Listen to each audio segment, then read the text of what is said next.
Hi everyone, it's Rachel and Anthony. Hello. From Don't Crop Me Now. It's been a while since we've done an update because we've just been so busy, but it's now coming up to the end of August, so we thought we'd give you another tour around our 2 full plots at Granville Park allotments in South Manchester. So let's start on plot 5B. We've got 1 full plot and 2 half plots. And Storm Lillian a few days ago did a really good job on our allotment ground. Luckily, no big damage in terms of structures, but it certainly affected a lot of our beam frames and they were flat to the ground. So we have done our best to try and recover from that. The roots of the plants still seem to be in. I'm just hoping that they're secure enough that the beans continue to grow and we don't get another storm that takes them down before we manage to harvest. Now usually we do amazing with beans and we grow quite a lot of beans for drying, but this season we decided not to grow as many for drying, mainly because we've got cupboards full of dry beans still at home, but still grow a sort of small number and some of the beans for fresh. But it's not been a brilliant year for beans. Like we're finding here in South Manchester that we're only really just starting to get crops of French and runner beans, which is very unusual for us. Usually they've been going like the clappers for at least a month now. So fingers crossed, this is one of the bean frames that got stood back up again. So it's not brilliant. Fingers crossed we'll get this harvest. One of the crops that has done brilliantly well for us this year is onions. We always tend to do pretty well for onions, and one of our tips is to grow them from seed. I will link in another video in the comments where we talk a lot about our tips for growing onions. But these are not even our best onions. These are the ones that are on 5B and they're even better over on plot 4. We do need to harvest these now as the tops are starting to dry down. What we need to do is harvest them, put them somewhere, like we think we're going to use a polytunnel, just to allow them to completely dry off so we can store them and use them throughout the winter months. This flower bed on 5B I was really pleased with. We've got a mixture of annual and perennial plants in here and they're looking really good. This area is still putting on a really nice display. Up to about a week ago, the sweet peas were absolutely beautiful, but they're now all starting to go to seed, but that's fine. We will collect them for next year. And the chrysanthemums, I did have about 4 or 5 different types of chrysanthemums that should have been perennial ones, but these were the only ones that survived over the winter. And they have grown and filled that full area. I'm going to cut some of those flowers and give them away to some friends and family. So I think they actually look completely great and I'm really happy with this flower bed. The courgettes are pretty much all giant marrows now, and again up to about 1 to 2 weeks ago they were looking really great. They were also really late and we had a big flush of courgettes, but if you don't pick these literally every single day, this is what happens.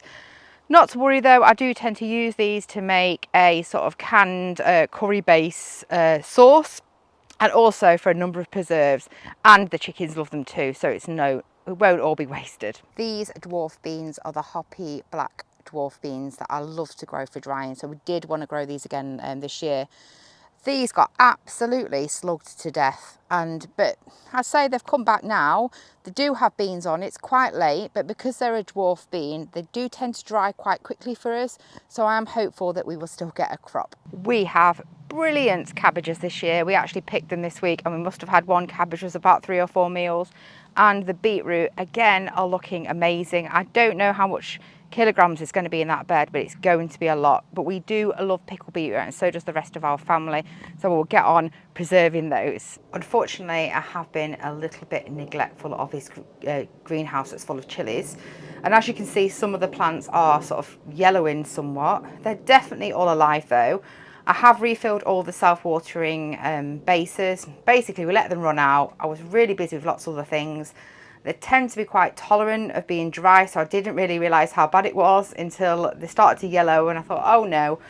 So I have refilled all the bottoms. I think I'm going to try and give these a good feed, perhaps with some comfrey or maybe some sort of chicken manure, just see if we can boost them back up again. But I am hopeful they will still crop quite well. There's still lots and lots of chilies in this greenhouse, and I'm sure that we will still get a fantastic crop. One thing that we are quite pleased with this year is these long chilies. They didn't seem to mind getting very neglected because they didn't support the plants very well. They were all a bit curly, but there's lots on there and they're really, really interesting plants to grow. And they're actually not too spicy and have a lovely sort of peppery flavour. So I'm going to make some hot chili sauce, I think, with these. I'm actually in the community plot greenhouse here, which is right next to our plot. But I wanted to show you these because I'm really pleased these are doing better than we ever have before. We've got a number of luffers here within the community plot greenhouse, which is really interesting and really cool. So I'm hoping we can make some sort of soap products maybe with that, or do something, give them out to the membership. But again, really, really interesting plants to grow. We've also got a couple of melons as well. We're here on plot 4, and I'm just going to show you that not every part of everybody's plot looks perfect. We've got a load of stuff that needs to go to the recycling centre here. A lot of this is actually some rubbish that's from our open day that we had last weekend on our ground, and some of this are just bits of rubbish that I picked up from my plot. It is really important to keep a good hold on trying not to have too much cluster on your plot. It makes such a big difference. So not every area is completely tidy.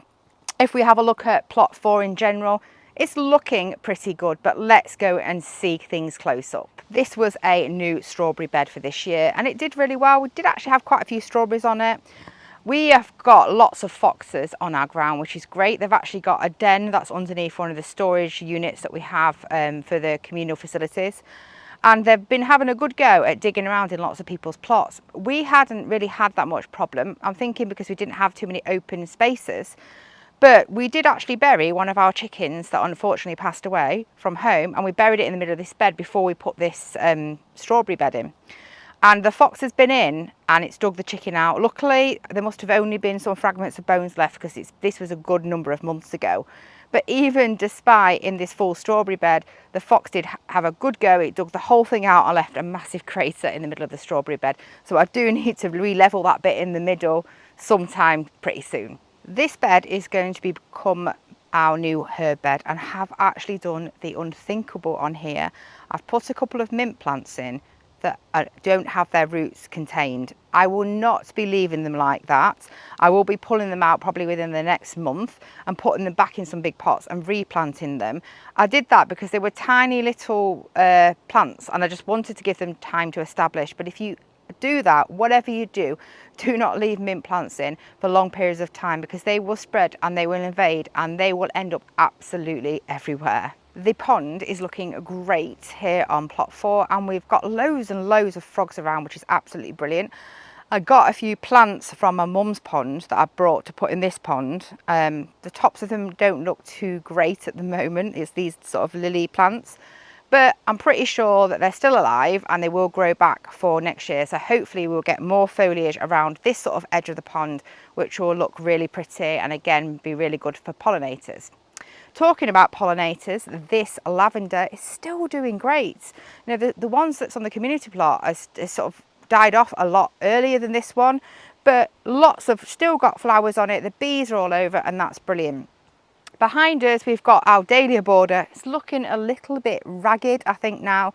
That's because at our open day last year, the volunteers that were running the vegetable stall, hang on a minute, I'm getting swiped by a wasp, I can't do that.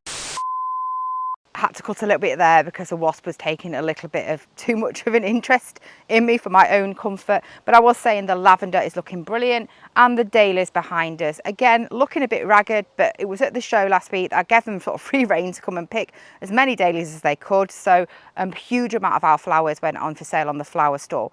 But with this weather, if it stays reasonably warm and doesn't get too wet, we should continue to get flowers for at least another month, I would hope.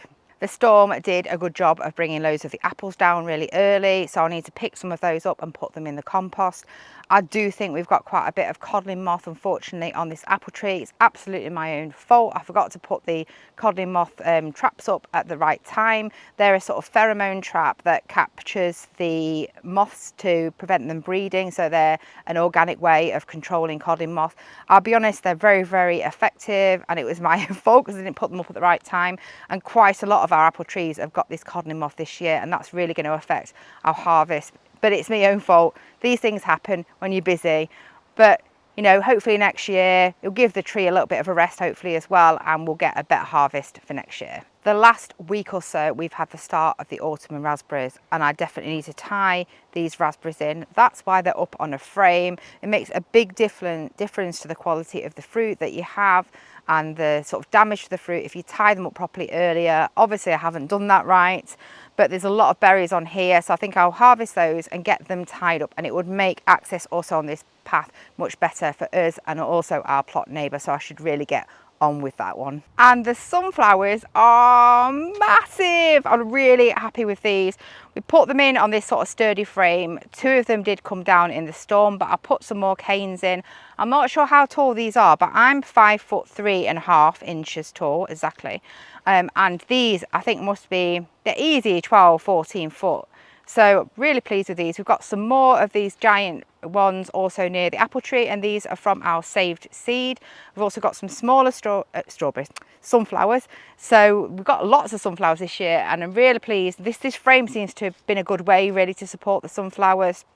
In front of the sunflowers we have got our potato tubs, and yesterday Anthony cut the top off this set of potatoes. They were only just getting blight, but blight has been on our ground probably for the last 4 weeks, so they must have had some pretty good resistance, or maybe they're just not in the right sort of flow of the air around the ground. The ones that are on the other side, the early potatoes, they had blight probably just at the point that they were dying down. What we will need to do is put some sort of mulch on the top of here, because the squirrels get in and they absolutely love digging the potatoes out of these pots, so we can't leave them like this for too long. Looks a bit scruffy as well, but hopefully we'll have some reasonable harvests underneath there. In this area we've got a load of brassicas. These are meant to be purple cauliflowers. There is no heading up that I can see absolutely at all yet, which is quite unusual. We normally do quite well with the cauliflowers, so that's a shame. The kale is looking really good. It's in fact trying to bust out of its netting, so we should get eating that. Behind me here we've got some kohlrabi and some Swedes. They actually look pretty decent, so the kohlrabi really needs harvesting. And in front here we have got celeriac. I have tried to grow celeriac a number of times, never been very successful. What I tend to get is this big top and it doesn't sort of fill out and make a good root. I understand they need a lot of water, so what I'm going to do is start watering them a lot over the next few weeks just to see if they start filling out and we can get some decent sized celeriacs for eating over autumn and winter. And these ones, not quite as massive, are the dwarf sunflowers. So by dwarf sunflowers, you see they're even up to over 5 foot, so they're not actually that small. Again, this is from some of our save seed. I quite like growing these because sometimes you do get some nice heads for cutting, and they tend to not fall over as easily as the large ones. Had a bit of space left over, so I sort of filled it with these sunflowers, but the bees really like them, so I think that's really cool. We have some parsnips which are looking pretty decent now. These were from our save seed, and I have saved some more seed for this year which we'll show you in a second. And behind we've got carrots. Again, they're looking pretty good. We haven't harvested any of those yet, so I'm not sure how good the roots are underneath. These are the onions that I was talking about on plot 4. They are really big. Some of them are this sort of size. Again, they need harvesting. These are Globo, the variety we grow quite a lot of. Always get good success with these. Brilliant crop and should last us probably, I should hope, all winter. Here's one of the larger onions. You can see how big they are.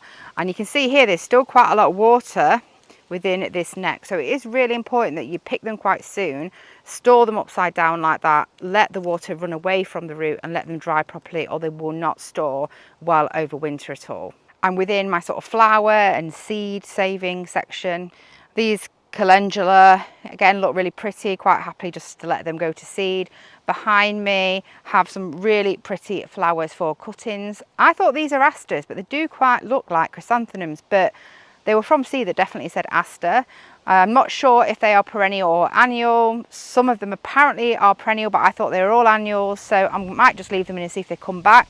We planted these 2 beds where we had previously harvested our garlic, so it's been a nice second crop. Behind us we have got the parsnips that have gone to seed. The storm brought loads of the seed down. I definitely need to collect that really quickly. I'm going to have parsnip seeds galore around here, but that's part of the process. So I'll probably just, what I try to do is confine it more in this area and have the seeding more within one section. We've also got our onions, and I'll just show you those. These are our onions, which we are collecting seeds from. So all the flowers I've now set seed pods, and I've put these little net bags on to try and reduce the seed dropping, which is what I'm having with the parsnips. I'm really keen to collect this onion seed because onion seed, if kept well, can store for probably 7 to 10 years, and this could serve us without having to do lots of seed collection again for quite some time. So let's see how well these little net bags do. I can't see why the pollinators don't need to get in now because the flowers have set. So let's see how that works out, and I'll give you an update. Here I had a little bit of an experiment. I am growing some bottle gourds. They're miniature bottle gourds, and I have bought bottle gourds myself that are small ones that are dried to make things like Christmas ornaments. I wanted to have a go at growing them. They've been quite slow to get going, but we tend to get this warmer weather often in September, so I have not crossed them off the list yet. There's quite a lot of small fruits that have set on these, so finger crossed they do grow. They're just going up over this compost heap, which is filled with 1-year-old leaf mulch. Just really to use that space. So let's see, and hopefully I can do some nice Christmas decorations with those. I pretty much just left the flower border to its own devices. A lot of these plants are sort of self-seeded themselves. It's all sort of fallen over a little bit in the storm, but actually was looking pretty good up to then. I probably need to thin out some of these so we don't end up with too many large plants for next year. But it looks nice, and that's the main thing. We have loads of tidying up to do on plot 2B, which is the fruit and the polytunnel. There's still lots of fruit to collect. These blueberries, we've had quite a number of kilos of blueberries actually off these plants, and then the ones that were left that were still green, we harvested a few weeks ago, have now all ripened up, so we need to get in there and harvest those. But a lot of weeds as well. We definitely do need to tidy up in here as well. It's probably our most neglected area of the plot. We certainly haven't used the polytunnel that well this year, in all honesty, but I did plant a load of cucumbers in. I was meant to be training them up a sort of trellis at the back of the polytunnel, but they had their own ideas about this, and the cucumbers have now taken over the whole of the polytunnel, have to go in at the other end of the polytunnel, and there must be about 25 cucumbers that are set on that plant. Every time I come down, there's even more cucumbers, so they seem to quite like it in here. I guess that's a good thing. So I hope you've all enjoyed that little update today, and that your plots or growing areas are all coming along well where you live. If you have enjoyed this video, please do like, comment and subscribe. Only takes a minute, but it really helps our channel. Bye everyone. Bye.